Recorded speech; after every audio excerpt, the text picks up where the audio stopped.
올해는 주일과 설날이 같이 겹쳐졌습니다. 그래서 그런지 안 보이는 분이 좀 있네요. 성주는 평소에 조용합니다. 근데 복잡할 때가 있습니다. 명절날 외부에서 오기 때문에 굉장히 복잡하죠. 그리고 장날이 되면 또 복잡하고 특히 이제 참외 축제하면 그때는 굉장한 사람들이 몰려오죠. 성주군에는 이제 읍이 하나 있고 9개 면이 있습니다. 인구가 한 4만 3천 정도 이렇게 됩니다. 참 복음이라면 이 전체에 영향이 가게 되어 있습니다. 이런 마음으로 우리는 기도하고 준비해야겠습니다. 정확한 복음을 알면 이상하게 믿거나 또 틀리게 믿지 않습니다. 정확한 복음을 알면 불건전 신비주의, 또 인본주의, 여러 가지 율법주의, 광적으로 이렇게 믿지 않죠. 정확한 복음을 회복하면 이제 필요한 것은 다 따라오게 되어 있습니다. 마귀는 24시간 지금도 활동하고 있습니다. 마귀가 좋아하는 게 있어요.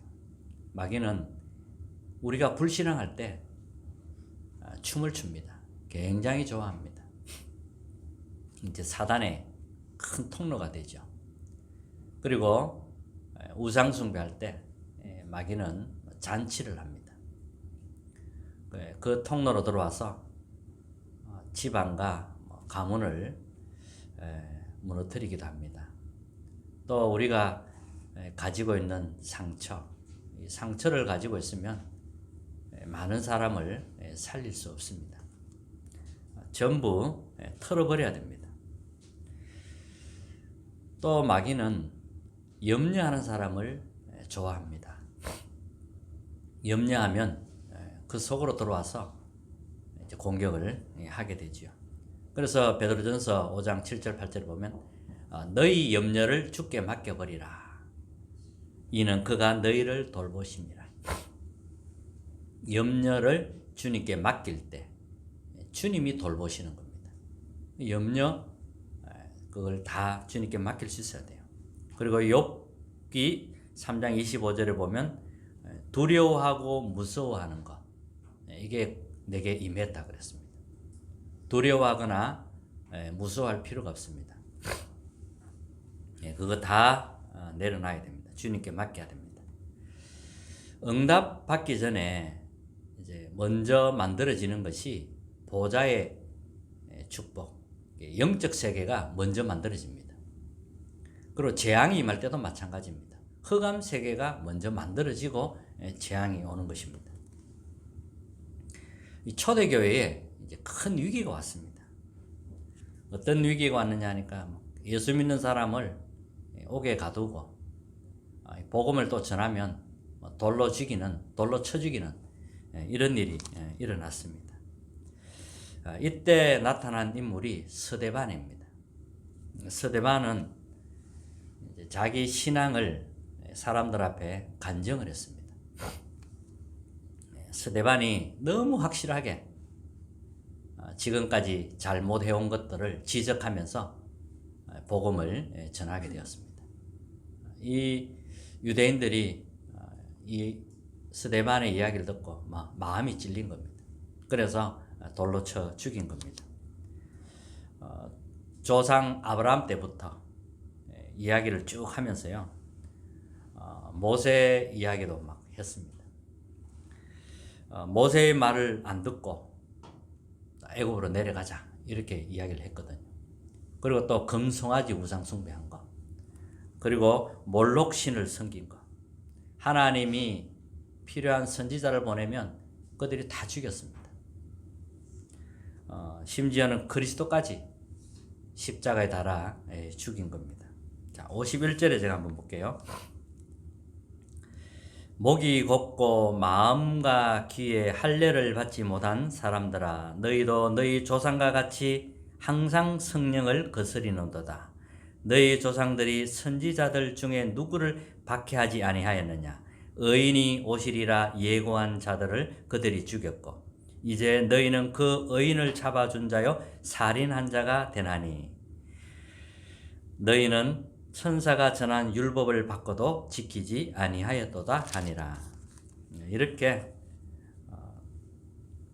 정확하게 그들을 향하여 이제 지적을 한 겁니다. 이러니까 이제 마음이 막 찔린 거죠. 마음이 찔렸으면 해결을 해야 되는데 이를 갈았다고요. 이렇게 해서 이제 스데반을 돌로 쳐 죽이는 일이 일어났던 겁니다. 스데반은 가장 짧게 복음을 전하다가 죽은 사람입니다. 그런데 가장 큰 영향을 준 사람입니다. 이 돌로 칠 때 보면 이 스데반을 향하여 돌로 칠 때 이제 돌로 치는 사람이 웃옷을 벗습니다. 벗어서 거기 있는 사람들 발 앞에 두게 되죠. 그러면 그 겉옷을 받는 사람은 이제 정인이 되는 겁니다. 그 겉옷이 누구 앞에 있었냐면 사울 앞에 둔 겁니다. 사울이 그 겉옷을 받은 겁니다. 겉옷을 받는다는 것은 이 사람은 죽어도 마땅하다, 이제 이렇게 보는 거죠. 그렇게 해서 이제 돌로 쳐 죽이는 겁니다. 이 사울, 나중에 이제 바울인데 같은 사람입니다. 이 바울이 핍박자잖아요. 스데반을 돌로 쳐 죽일 때 정인으로 있었으니까. 나중에 이 바울이 회개하고 돌아옵니다. 이제 전도자가 되는 거죠. 이런 일이 일어났습니다. 자, 중요한 단어가 나왔는데 스데반이 죽었다고 말하지 않고 잔다, 이런 표현을 합니다. 자, 자는 겁니다. 스데반 때문에 많은 이제 사람들이 흩어져서 이제 안디옥 교회를 세우게 됩니다. 안디옥 교회가 이제 스데반 순교 이후에 탄생하게 되죠. 이 안디옥 교회에서는 바울을 또 파송을 합니다. 바울을 통해서 이제 로마의 복음이 들어가게 됐죠. 유럽으로, 미국으로, 또 호주로, 나중에는 이제 우리나라까지 복음이 들어오는 그런 일이 일어났던 겁니다. 스데반이 세계를 바꾸는데 먼저 알고 있었던 것이 있습니다. 이 지도자들이 영적으로 무지한 겁니다. 영적으로 무지해요. 그래서 우상 숭배하는 겁니다. 애국과 또 강대국들 늘 뭐 전쟁하고 정복하고 우상 숭배하고 이 싸운, 이게 바로 재앙의 길인 겁니다. 스데반이 알고 있었습니다. 그리고 종교 지도자들이 또 영적으로 무지했던 겁니다. 그래서 우리는 두려워하지 않아도 되는 겁니다. 담대해라 그랬습니다. 두려워하지 말라는 거예요. 빌립보 4장 6절 7절에 보면 아무것도 염려하지 말고 다만 모든 일에 기도와 간구로 너희 구할 것을 감사함으로 하나님께 아뢰라. 그리하면 모든 지각에 뛰어난 하나님의 평강이 그리스도 예수 안에서 너희 마음과 생각을 지키시리라. 지도자들이 영적으로 무지하고, 그러니까 뭐 전쟁 일으킬 수밖에 없는 거죠. 우상숭배할 수밖에 없는 겁니다. 종교 지도자들도 영적으로 무지한 겁니다. 감람산에서 예수님이 이게 메시지, 감람산 메시지처럼 이제 이스라엘은 멸망하게 됩니다. 그걸 이제 대비해야 됩니다. 흩어지게 되죠. 로마에 의해서 이스라엘은 멸망하고 이제 사람들 흩어지게 됩니다. 그럴 때 이제 땅 끝까지 가서 복음 전하라는 거예요. 흩어졌지만 그 속에 누가 있습니까? 복음 가진 사람이 있으니까요. 그 사람들을 통해서 복음을 확산시키는 겁니다. 어떤 핍박이 와도 두려워하지 말라는 거예요. 사탄은 이기지 못하는 줄 알고 또 건드립니다. 절대 속으면 안 돼요. 흑암 세력은 빛을 이긴 적이 없습니다. 빛을 이길 수가 없지요, 당연히. 또 복음 가진 우리를 이길 수가 없습니다. 지옥 배경이 우리를 이길 수 없습니다. 저주와 재앙이 우리를 이길 수 없습니다. 여러분 꼭 기억하세요. 그리고 감람산 마가다락방에서 보좌의 축복과 배경을 이미 체험한 스데반이었습니다. 그리고 마가다락방 기도하다가 미래를 확실하게 보게 되지요. 자녀들은 예언하고 젊은이들은 환상을 보고 늙은이들은 꿈을 꾸리라는 거죠. 이렇게 말씀하셨습니다. 자, 오늘 첫째입니다. 스데반의 순교는 흑암 세력을 꺾는 순교입니다.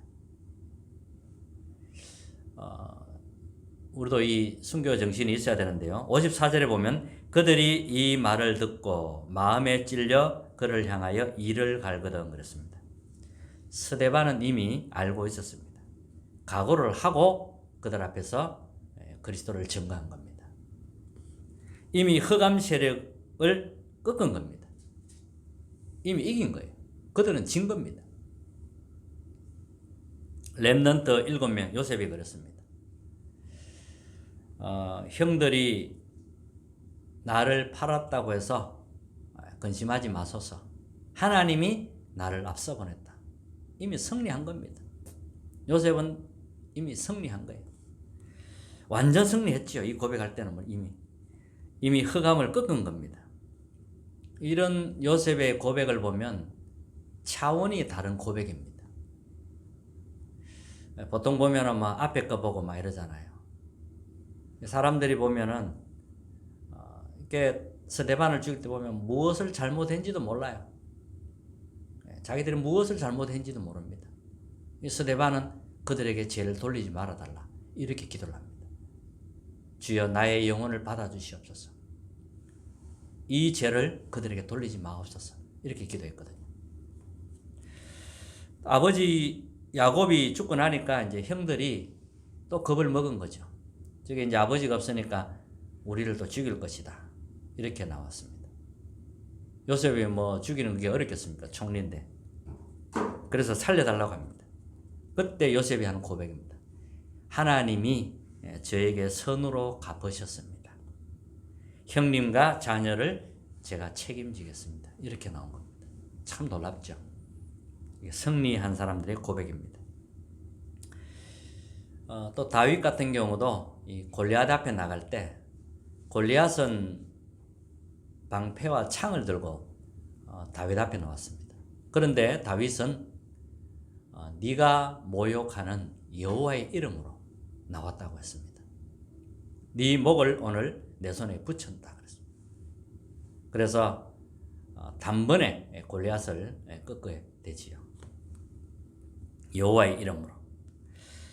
12사도는 이 마가다락방 체험을 하고 나서 이제 그들은 흔들리지 않았습니다. 갈보리산에서 십자가를 받고요. 또 부활하신 주님의 그 40일 동안 하나님 나라의 일, 감람산 언약을 체험했고요. 그리고 성령 기다리라는 그 말씀, 그 마가다락 언약이 성취되면서 성령이 충만하니까 이때부터는 이제 흔들리지 않은 겁니다. 죽음 앞에서도 흔들리지 않고 법정에서도 흔들리지 않고 많은 사람 앞에서 담대하게 그리스도를 증거할 수 있었습니다. 문제가 오면 우리는 많은 사람을 용서하고 도와줍니다. 왜 그러냐? 흑암 세력을 꺾어야 되기 때문에. 문제 왔을 때 모여 기도하는 이유는 흑암 세력을 먼저 꺾기 위해서 그렇습니다. 이 흑암 세력이 이게 인간을 장악해서 막 멸망으로 끌고 가거든요. 흑암을 꺾어야 돼요. 두 번째는 스데반은 반드시 이길 영적 배경을 가지고 있는 순교자라는 거죠.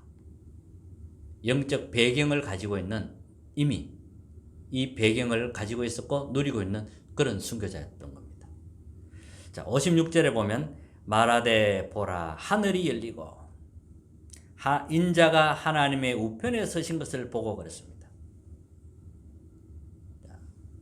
언약의 사람이 이제 복음을 전하잖아요. 그러면 하늘 보좌에 계신 주님이 우편에서 우리를 지켜보고 계시는 겁니다.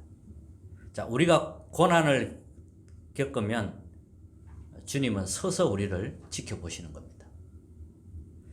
언약의 사람이 어려움을 당하거나 위태로움을 당하면 주님은 서서 보좌에 서서 우리에게 힘을 주고 우리를 응원하십니다.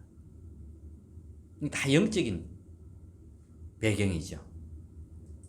그러니까 스데반이 돌 맞아 순교할 때도 예수님이 보좌 우편에서 서서 계셨습니다. 이미 보좌의 배경을 가지고 있었고 누린 그런 순교자였던 겁니다. 자, 세 번째는 이 뒤에 오는 결론을 스데반 알고 있었습니다. 오직 성령이 너희에게 임하시면 권능을 받고 땅끝까지 내 증인되리라 그랬습니다. 렘넌트들이 성경에 있는 렘넌트들이 이제 흔들리지 않는 이유가 뭐냐면 반드시 언약은 회복이 되고 성취되게 되어 있습니다. 이것을 잘 알고 있었습니다. 하나님은 언약의 하나님이십니다. 하나님은 언약을 이루시는 하나님이십니다. 어려움을 당할 때는 우리가 어려움 당할 때 붙잡은 언약은 천년의 응답으로 나타납니다. 모세 응답은 천년 그 이상입니다. 그리고 스데반은 복음을 전하다 죽었는데 그 응답은 천년 그 이상입니다. 지금까지 영향이 있으니까요. 우리가 기도한 것은 이 땅을 떠난 이후에 더 큰 역사가 일어납니다. 기도하면 당장 응답 오는 것도 있겠지만 당장 응답 없는 것도 많거든요. 당장이 오지 않는 겁니다. 기도가 쌓여서 응답이 오는데 그렇다고 해서 우리가 기도를 놓치면 안 되죠. 기도는 사실 모든 것입니다. 보좌를 움직이는 게 기도거든요. 이런 기도 할 수 있다면 우리는 모든 것을 가진 것입니다. 예수 믿는 사람을 잡아 가두는 사람이 이제 바울이었습니다. 이 바울이 다메섹으로 가는데 빛이 임한 겁니다. 빛이 임하면서 뭔가 음성이 들리는 거예요. 사울아, 사울아 이렇게 부르는 겁니다. 그러니까 이제 사울이 너무 놀라가지고 주여 누구십니까? 나는 네가 핍박하는 예수다. 이렇게 이야기를 하는 겁니다. 그때 이 바울이 누가 제일 생각이 났겠습니까? 스데반이 가장 생각이 났을 겁니다. 스데반을 돌로 쳐 죽일 때 증인으로 그 옆에 서 있었거든요. 스데반이 아마 제일 많이 생각이 났을 겁니다. 이 바울이 스데반 죽이는 것을 마땅히 여겼다 그랬거든요.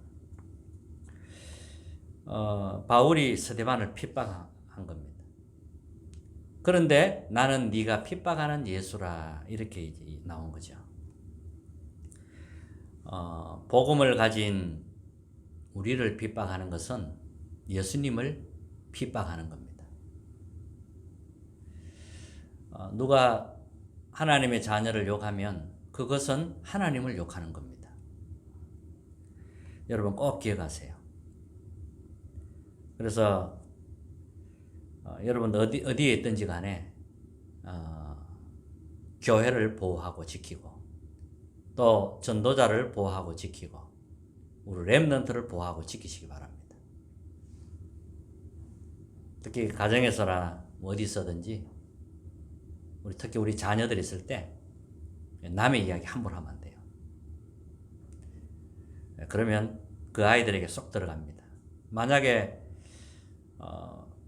목회자를 여러분들이 막 실수한 걸 이야기하고 막 이래버리면 그게 이제 아이들이 메시지가 안 들어가요.